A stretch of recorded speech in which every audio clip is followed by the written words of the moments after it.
on a freezing morning in early December of 1840.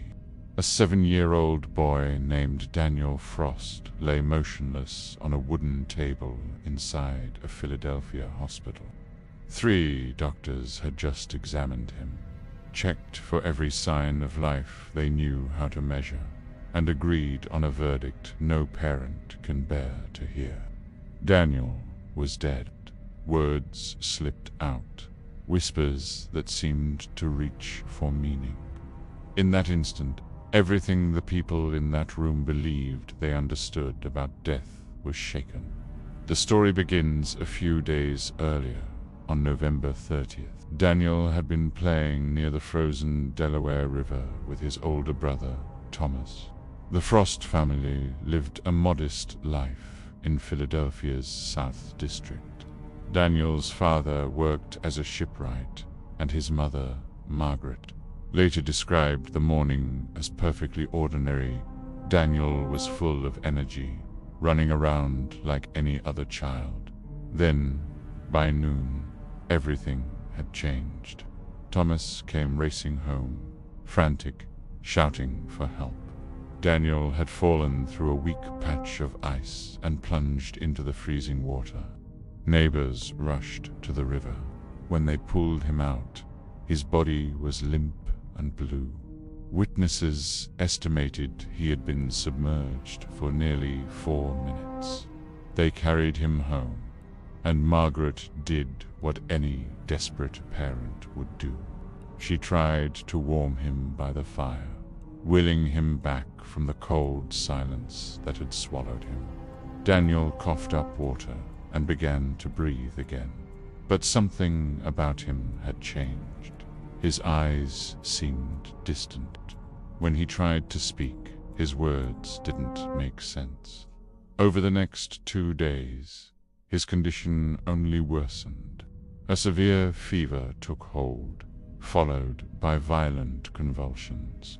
A local doctor visited twice, but could offer little more than cold compresses and prayer standard recommendations for the era. By the morning of December 3rd, Daniel's breathing became labored and irregular. Margaret reached a point where hope and fear collapsed into one urgent decision. She would take him to Pennsylvania Hospital. The journey through snow-covered streets took nearly an hour.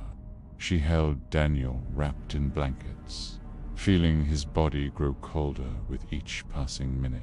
When they arrived, Daniel was rushed into an examination room where 3 physicians began their assessment: Dr. Edward Whitmore, Dr. James Morrison, and Dr. Henry Fletcher.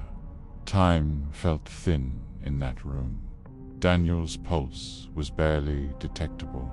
His skin had taken on a grayish pallor. His breathing was so shallow that a candle flame held near his mouth barely flickered. Dr. Morrison attempted to administer a stimulant, but Daniel showed no response.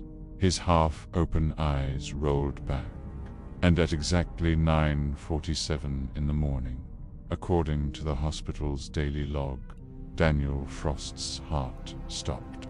The doctors checked again and again. Pulse at the neck, pulse at the wrist, ear pressed directly against the chest, a mirror beneath his nose to search for the faintest fog of breath. Nothing. Their verdict was unanimous. Daniel was gone. A nurse led Margaret out of the room, gently telling her the staff would prepare Daniel's body for her to take home. Inside, the doctors began shifting from crisis to documentation. Dr. Whitmore washed his hands. Dr. Fletcher started to pull a sheet over the child's body, and then they heard it. A whisper, barely audible, thin as thread, but unmistakably human. All 3 doctors froze and stared at Daniel's motionless body. His chest wasn't rising. His eyes were closed, but his mouth moved. and faint sounds, fragments of words, came from his throat. The doctors rushed back to the table and checked everything again. Still nothing. No pulse, no breath, no heartbeat. Yet Daniel's lips continued to form whispers, so soft they had to lean close to catch any meaning at all. What they could make out sent a chill through the room. He seemed to be calling for his mother, repeating her name over and over. Dr. Morrison pulled out his pocket watch and began noting the time with shaking hands. If this was happening, it would be recorded. What they were witnessing appeared to violate the rules of life and death as they understood them. For several minutes, the whispers came and went. Sometimes they faded into silence, then returned with the same strained fragments. The doctors couldn't make out full sentences, only isolated words that seemed to drift from a body that should not have been capable of speech. Mother, cold, Thomas, home. The words were separated by long pauses, as if each one required tremendous effort. Dr. Whitmore muttered that it was impossible, yet he couldn't deny what his own ears were hearing. He called for the hospital administrator, Jonathan Webb, and asked that every observation be written down in detail. Webb arrived with 2 assistants. All 3 became witnesses, and still the whispers continued. At some point, Margaret was brought back into the room. When she heard those soft sounds coming from her son's body, she rushed to the table and grabbed his cold hand. She leaned close, ear near his mouth, desperate to understand. For brief moments, the whispers seemed to respond to her presence, becoming slightly more frequent. She caught fragments. Love, sorry, don't cry. Dr. Whitmore continued checking Daniel's condition every few minutes. Each time, the result was the same. No pulse, no breathing, no heartbeat. His body temperature continued to drop, and yet the whispers persisted.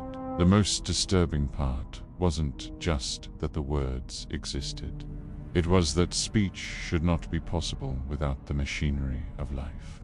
Speech requires air moving through the vocal cords, which requires lungs, which requires the heart to supply oxygen. By every check they had performed, Daniel had none of these functions operating, and still sound emerged. Minute by minute, the room watched the impossible slowly wind down. The whispers became fainter and less frequent, degrading into thin breaths of sound, barely distinguishable from the silence. The doctors documented everything, the timing of each whisper, the words they could distinguish, and the complete absence of vital signs throughout the entire ordeal. Then, at 10:25 in the morning, 38 minutes after Daniel had been declared dead, the whispers stopped. The silence that followed felt final. Dr. Whitmore examined Daniel one last time. This time, there was no ambiguity. Whatever strange process had allowed those sounds to continue was over. He officially recorded the time of death as 10:25 a.m., while also making extensive notes about the 38 minutes that had preceded it. In the days that followed, the hospital administration struggled with what to do. They had 6 witnesses, 3 physicians, the administrator, and 2 assistants who were willing to sign sworn statements about what they observed. The case was sent to the Philadelphia Medical Society, and the response was predictable. Many dismissed the event as collective hysteria, or doctors mistaking residual air for speech. But the people who had stood around that table didn't believe it was that simple. Dr. Whitmore spent weeks searching for an explanation. He considered whether the extreme cold from the river might have preserved some neurological function that persisted after the heart stopped. But even that didn't fully account for the sustained nature of the whispers. Other physicians suggested Daniel had not been truly dead, but in a suspended state too subtle for the instruments of the era. Others proposed trapped air in the lungs, released slowly through muscle contractions, producing the illusion of speech. But none of these theories satisfied the witnesses. The whispers, as they remembered them, seemed to sustained and responsive. Over time, the case of Daniel Frost was relegated to the category of unexplained anomalies. But it didn't disappear, resurfacing periodically whenever new theories about death and consciousness emerged. Modern perspectives offer new possibilities. We now know the brain can remain active for minutes after the heart stops. Cold can slow metabolism dramatically, preserving neurological function longer than expected. There is also the phenomenon of agonal breathing, gasping movements after clinical death. But Daniel's case, as described, seemed different. The sounds were presented as controlled attempts at words. The sustained duration of 38 minutes remains the central problem. What makes the story so compelling is the detailed documentation by trained physicians and multiple witnesses. It makes the case difficult to dismiss, even if the mechanism remains unclear. It points to a boundary, a reminder that the transition from life to death may not be an on-off switch, but a gradual shutdown where functions fade at different rates. On December 3rd, 1840, in a Philadelphia hospital room, 6 people listened as a child's voice seemed to persist after the world had declared him gone.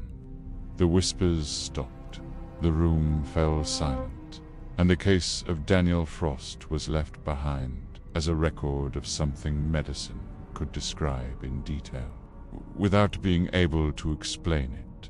Thanks for watching.